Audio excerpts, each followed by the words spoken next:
we are hanging out in the graphic novels today. Graphic novels are stories in words and pictures. Graphic novel is kind of a fancy word for comic book, but sometimes we use it to talk about a self-contained comic book where you have one story in one book. But really we use the words interchangeably here. So graphic novels and comics are also sometimes called sequential art. And that means you have a panel, and that the story happens as we move from panel to panel. So this section is arranged by format, and it's a lot like the picture books that way, where we have things over here for all ages and that are all different kinds of genres. So we have books for younger readers, books for older readers. It's the kids' room, so it goes up to about age 12 or 6th or 7th grade. Also, like picture books, it's stories told in words and pictures, and our brains just really love that. It gives us a lot to think about and a lot to look at. Then the images and the words work together to create the story. All right, we're going to cut to past and future Erin for some more book talks about some various things that you will find in this section. So, things that you're going to find in your typical graphic novel. We're going to look at Stepping Stones by Lucy Knisley, which is brand new and really great. We have our call number, which is J Graphic, and then the author's name, or sometimes it might be a character's name like Pokemon or Batman. We want to keep all those things together. And then inside your graphic novel here, we're going to have words and pictures and our panels, like we talked about, moving from one place to another place.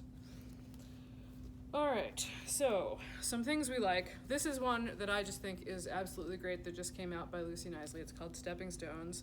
Lucy Knisley usually writes memoir comics for teens to adults, and this is her first fiction comic for younger readers.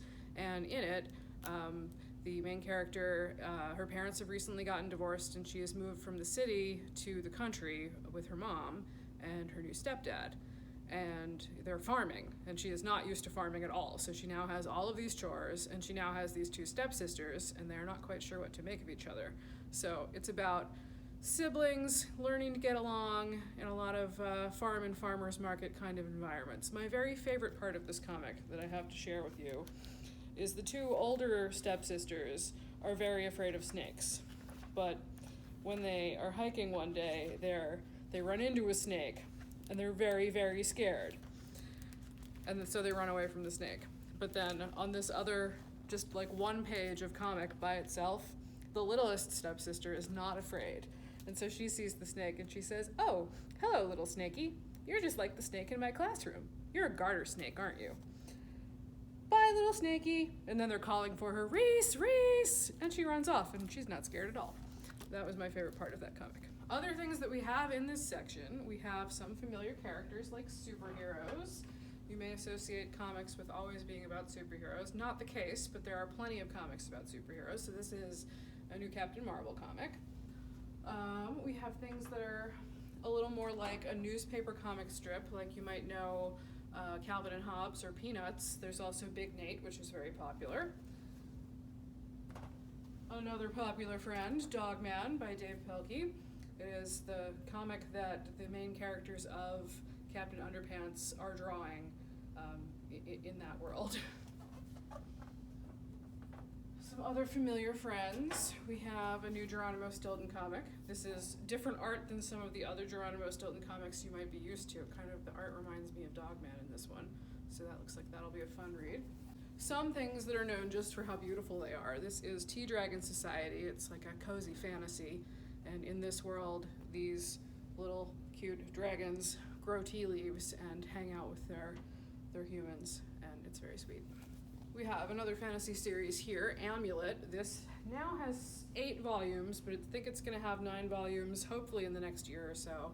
And it's a kind of intense fantasy series where kids discover that their grandfather's house is a portal to another world, and that there's a lot of war and strife and interesting magic things going on in that other world. They get caught up in it, so very exciting.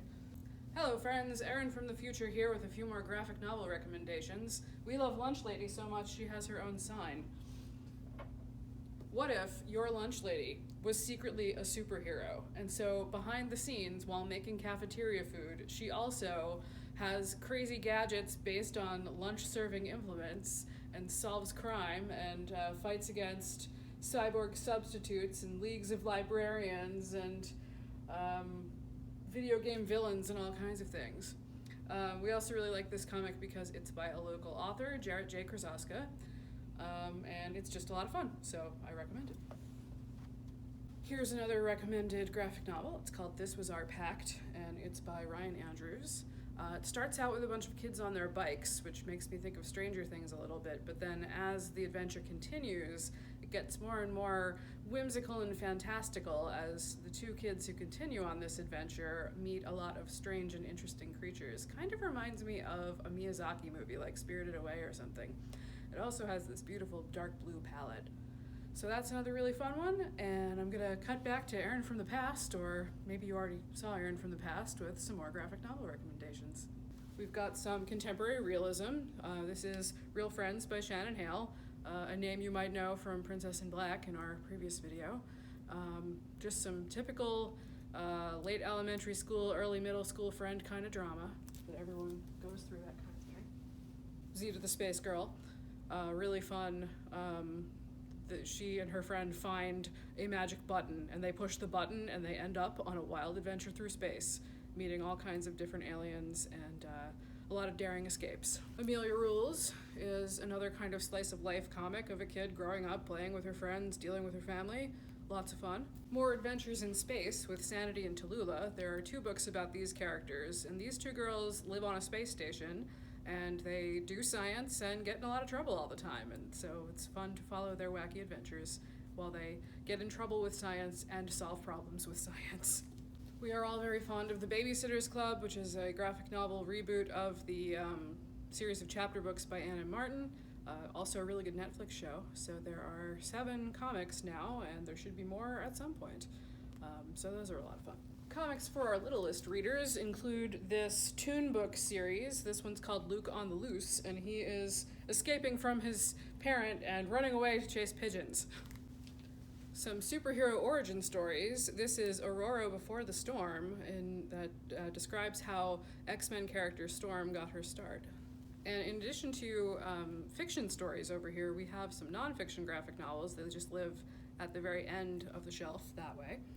And we have these great science comics, and this is about crows. And I think it has to do with the science of how they think. And there's a lot of other cool ones over there. There's one about dogs that's all about genetics, and it's described in a really easy to understand way with lots of pictures. So you get a lot of science and you get a lot of comics all in one place. All right, friends, thanks for hanging out here in the graphic novels with me today. Check out the Chicopee Public Library on YouTube for some more videos, and we'll see you soon.